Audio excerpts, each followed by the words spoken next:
अशी ही घटना आहे। आता विकृतांची समाजामध्ये जे विकृत लांडगे फिरतायत त्यांची वेगळी मोडस ऑपरेंडी समोर आलेली आहे की एक कुरिअरवाला असल्याची बतावणी करत एक हरामखोर त्या घरामध्ये गेला आणि बँकेचे पेपर्स तुम्हाला द्यायचे, सहीसाठी पेन विसरतोय म्हणून पेन आणायला मुलगी आतमध्ये गेली आणि त्याच वेळेला आतमध्ये घुसून स्प्रे मारून तिच्या चेहऱ्यावर तिच्यावर अत्याचार केला गेल्याची घटना घडली आहे। एवढंच नाही, त्याचा सेल्फी काढून एक नोटही लिहिली आहे आणि जर हा कोणाला सांगितलं तर हे मी फोटो व्हायरल करीन अशी धमकीही त्याने त्या ठिकाणी दिलेली आहे। मला या ठिकाणी सांगायचंय, गुन्हा दाखल झालेला आहे।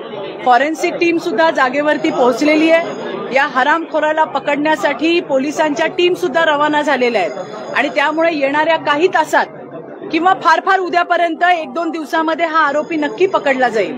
पण मला आठवण आली की याच्या आधी सुद्धा जे आपल्या दरवाजावरती कुरिअर असेल किंवा ऑनलाईन तुम्ही ज्या काही वस्तू मागवतात ते द्यायला येणारे डिलिव्हरी बॉयज असतील, पाणी द्या म्हणून सांगितलं जातं आणि जेव्हा महिला पाणी द्यायला जाते त्यावेळेला तिच्यावरती अत्याचार झाल्याच्या घटना सुद्धा घडलेल्या आहेत। या घटनामध्ये कदाचित रेकी सुद्धा त्या मुलीची केली गेली असावी की मुलगी एकटी राहते, तिचा भाऊ जो आहे तो कुठे गावी गेलेला आहे, त्यातूनही हा प्रकार झाल्याची शक्यता नाकारता येत नाही। अर्थात पोलीस इन्व्हेस्टिगेशन चालू आहे, परंतु मला तुमच्या सगळ्यांच्या माध्यमातून राज्यातल्या माझ्या सगळ्या माता भगिनींना सांगायचंय की आपल्याला सतर्क राहण्याची गरज आहे।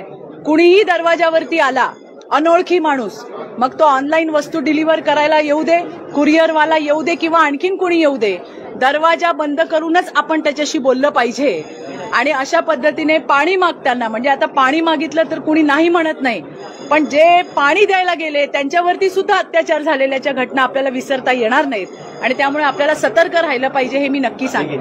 ताई, दिशा सालियन प्रकरणामध्ये एसआयटी स्थापित करण्यात बघा, माझ्या माहितीप्रमाणे पोलीस तपास अजून संपलेला नाहीये, पोलीस कुठल्या निष्कर्षापर्यंत आलेले नाहीयेत ही माझी माहिती आहे। मला आणखीन एक असं मनामध्ये आलं की समजा कोर्टाने या संदर्भामध्ये एखादा निर्णय दिला तर तो विरोधी पक्षाला मान्य असणार आहे का?